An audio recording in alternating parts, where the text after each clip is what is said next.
Welcome to Convicted Patriot Broadcast, your source for real information with no punches held and no apologies issued. See, it's all connected. Right and left. It's an illusion. See, there's so much, this rabbit hole goes so deep that it's going to take you forever to catch up. And this is, quite frankly, a war for our very souls. I want us all to pray for our country in the direction we are headed. God bless you all, and God bless America. Welcome to Convicted Patriot Broadcast, where the unapologetic truth is shared with facts backing it up, of course, and feelings not being considered, even mine. It is the 14th of June in 2026, and I am your host, Christian Russ, and I am also deeply sorry for my small hiatus from my show. See, I've recently opened a business, and getting it off the ground and running has led to a lot of long days and damn near sleepless nights, but this beautiful Sunday, I managed to somehow sleep until almost noon, thanks to my wife handling the kid. And so I figured, enough has gone unsaid since I've been gone, and it's time for someone, typically me, to tell you the mean old truth. So the last few weeks have been insane in the political arena, so to speak, especially here in the United States. We have watched what we assumed to be a guaranteed win, and several elections turn to ashes in our hands. Lindsey Graham somehow won the Republican nomination in South Carolina with about 57% of the vote, and Lord knows that South Carolina as a whole cannot be collectively this moronic to keep electing a princess wand-waving closet homo that wants us to just drop bomb after bomb on anybody for anything and keep cashing checks from Raytheon, Lockheed Martin, or whoever the hell else is tied into the grift with, while Thomas Massey, and I did a whole episode on this one the week it happened, I believe it was the week of the 25th, and it was a huge upset, because let's be clear, that race alone showed you exactly how much power and influence that Donald Trump has over our political system and the people that call shots in it. And Massey was somehow beat by a man named Ed that nobody knows and refused to debate him over and over and over. He did not have a good campaign. He didn't do anything miraculous. In fact, he just had the political endorsement of DJT and the financial backing of AIPAC. Speaking of unregistered foreign lobbies, AIPAC threw more money at Ed Gallrain's campaign than Massey's, and Massey's defeat, I guess, than any have ever in the history of elections of the House. And so, of course, what AIPAC wants. Massey, the same one that has such a huge following, they want him to run for president in a few years, nationwide, and has been pushing for more conservative agendas than most of the entirety of the GOP, and that's based off of his congressional voting record and coming from more than 3 conservative sources, lost to a man that no one even knows. Right. One final election outcome that I would like to bring up is the defeat of the Spencer Pratt campaign in the progression, no pun intended, of the Karen Bass campaign. Now, let's just throw this out there and look at it from 30,000 feet, okay? Democrats have been in control of the city of Los Angeles solidly since 1993. And since then, it has been in almost a consistent decline. In the latest UCLA survey, and these are just facts, ladies and gentlemen, I don't create history, I just report it, the city just hit its worst score ever in the quality of life category. And a lot of that has to do with the stupid high price of living and traffic and education and public safety, which is almost laughable when you look at the homeless explosion in the city, and that it's had really since the liberal government has had the reins. Almost 100,000 added to the population of sidewalk cities. Encampments are all over the city, and people are defecating out in the open while they have a syringe full of methylphenidate hanging out of their jugular vein. Regardless of any of that, can we not think back to just a few years ago now? When a huge fire broke out in a prominent part of the city, and the mayor that just won the damn hurdle jump happened to be the same one that left the country completely right before the fires, even though her top advisors warned her of the conditions and circumstances and how this would play out in the PR nightmare game if it did indeed happen like this. And it indeed happened like that. The 117-gallon reservoir was emptied out almost a year prior to this for a minor repair and just never filled back up in time for peak fire season, which is a big deal and no-brainer in the state of California. Over 20% of the hydrants in that area lost pressure, and some were even empty because of the infrastructure of the lines running uphill and the amount of demand that was in that one uphill run. Once again, it's California. So this would be like this would be like not having enough lifeboats to carry the amount of passengers on a cruise ship if something happened, just having some here and there to make it look good. Karen Bass gutted the Los Angeles Fire Department for about $17.5 million just a few months before this incident, and on top of that, she appointed the first lesbian fire chief. And this fire chief happened to be super overly woke, so she in turn, hired nothing but people from her community or people she considered to be victims and needed help. Point being, she hired based off of emotion and feelings and not out of merit and capability, which is kind of a huge deal when your job consists of being able to carry people over your shoulder out of a burning building to save their life and yours. Yeah, that same mayor that did or overseen all of that bogus shit just won the next phase in this election, where she will now face off with someone that I assume she doesn't mind because she installed to push out Spencer Pratt in the first place, and whom will probably drop out now that Spencer Pratt is gone and hand the election to Bass, because unfortunately, the city of Los Angeles is too scrambled to see the corruption or they're powerless against it. Either way, this is where we are with it. Now, to another big story that has shook the nation for a bunch of reasons I'm embarrassed to say, is the verdict and sentencing of Carmelo Anthony. So, if you live under a rock and need a nutshell summary, here it goes. In April of 2025, there was a track meet at a stadium in Texas. Carmelo Anthony, who was at the time 17 and went to Centennial High School, was at this meet when it started raining. He decided to take cover under a tent that was there from Memorial High School, where Austin Metcalf was attending the event and was under this tent because he went to, once again, Memorial High School, which was who the tent was for. A group of students, including Metcalf, began telling Anthony to leave the tent because he didn't go to that school. And as I can assume, you yourself can easily see how this could go sideways for two testosterone-filled teen boys, and at some point, Metcalf shoved Anthony. Multiple witnesses say that it wasn't like an aggressive ass shove, it was kind of like a reflex. Regardless, Anthony's reaction to that was to then reach into his book bag after previously screaming that he dared any of them to touch him and see what happens, and he grabbed a large knife. He then plunged it into Metcalf's heart, killing him. Anthony then ran away from the scene, later turning himself into authorities and admitting what he did. Now, if I didn't add any race to either of these men, do you think that it would still have ended up in a result where the verdict was guilty and the defendant didn't even end up getting a life sentence and has a chance to be paroled before he's even 37 years old and can start his life over?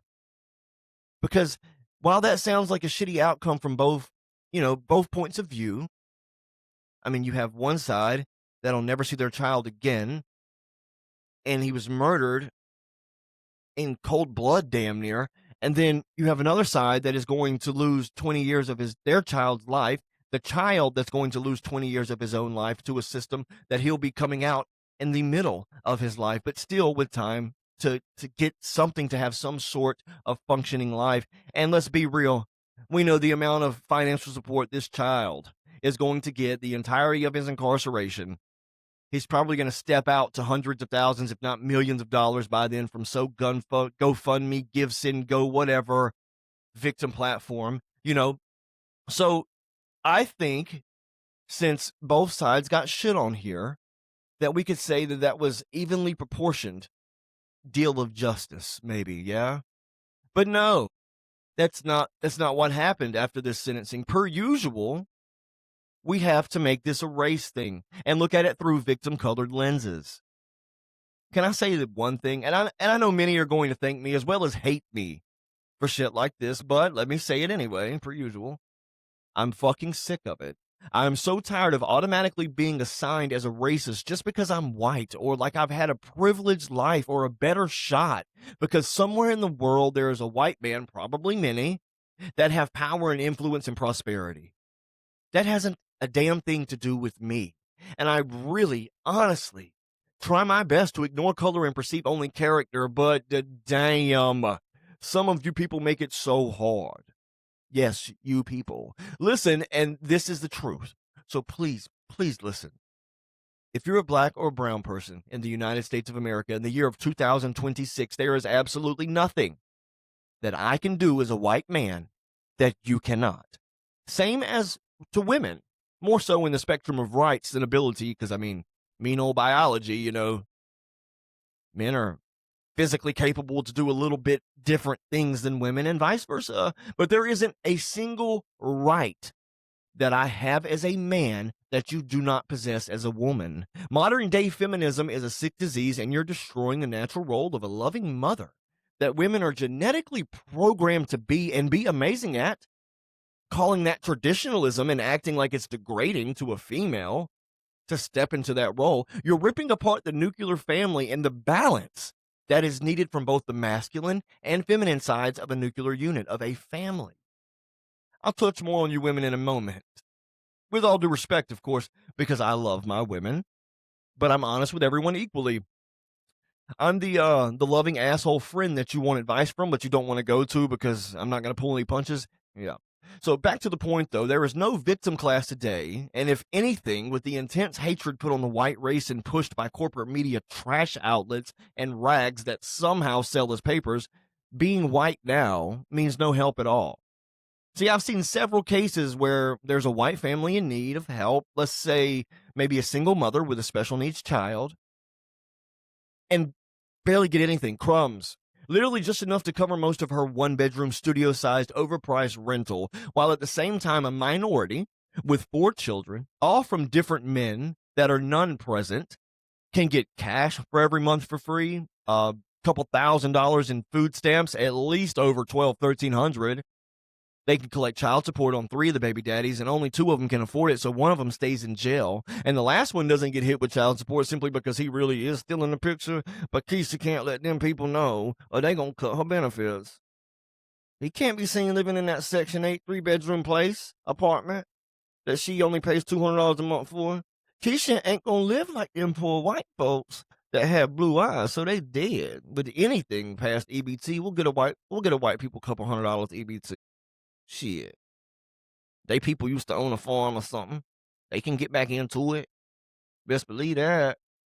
And you know, I wouldn't even feel right calling Whitey a victim class now because fuck that. I'll never associate anything that can identify myself as a coward or a lazy bum leech. I come from a bloodline of conquerors and warriors, and I'm not ashamed of that, just as no one should be ashamed of who they are or where they come from. But this whole accountability thing has got to start existing in the culture that is backing the violence and outspoken chaos that has followed the sentencing of Anthony. See, you can't stab someone in the fucking heart with a buck knife because they gave you a shoulder shove, and you absolutely can't do it over something that was said. Words don't equal extinguishing life, and I know your culture pushes that it does. If he dish your block, you gonna spin. I get it. But if it would have been reversed, then the media would have used that to damn near start another summer of love like they fueled after the George Floyd overdose. See, this is common sense, and any of you that don't understand that, you just can't be saved. It won't happen. You aren't capable of thinking for yourselves. You have to resort to you have to resort to hive mind tactics. Social media said be mad, so I am mad. People are protesting. Protest the cause. Racism bad. Must do it. Racist bad. Man, wake up, America. What the hell is going on? And I do have a lot to say about Turning Point USA also. I have to come after the right side here for a second too, but it's going to have to go into another episode because I'm running short on time. And I'm sure the topic that I have to say something about would definitely run over on time. But before I leave for today, I told you I was coming back to you, my lovely ladies out there, to voice my concerns. See, I've recently been in conversations that address the sentencing of Carmelo Anthony. And of course, in those conversations, you're going to have the, excuse me, in those conversations, you're going to have the white liberal women with the white savior complex. I cannot express enough how humiliating you women are, not only to your gender, but to your race as a whole, because unfortunately, you are women. See, there you go, facts. Do not care about my feelings either. Personally, it seems more racist to me for you to think that black and brown people need your help in order to be taken seriously or to be heard. Like if you weren't there to virtue signal for them, more so for yourself, then they would forever cry in the shadows with no one able to come and save them. Like they even need saving. And that's gross. Like I said earlier, there isn't a victim class in the United States in today's time, and the majority of the freebies and handouts go to minorities, while whites are considered privileged and skipped over. And there isn't anything that a white person can do that a colored person can't. If you want something in life, you get off your ass and you go get it. And if anything, that's a lesson I myself can take to the bank, because I've been knocking goals out left and right since I can remember, by simply applying myself and giving it all I've got. Anyway, people want to know why I have a tendency to bash liberal white women. Well, look at it like this.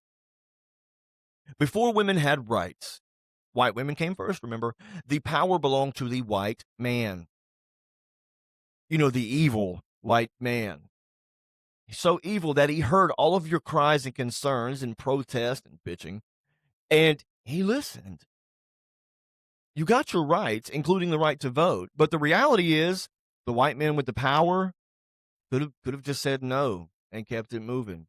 See, now if you contrast that with, let's say, the Middle East, where, going back to pre-women's rights in America, again, all the way to today, women have no rights. They can't show their faces in public. They can't go to school or educate themselves at all. Even learning how to read and write is forbidden.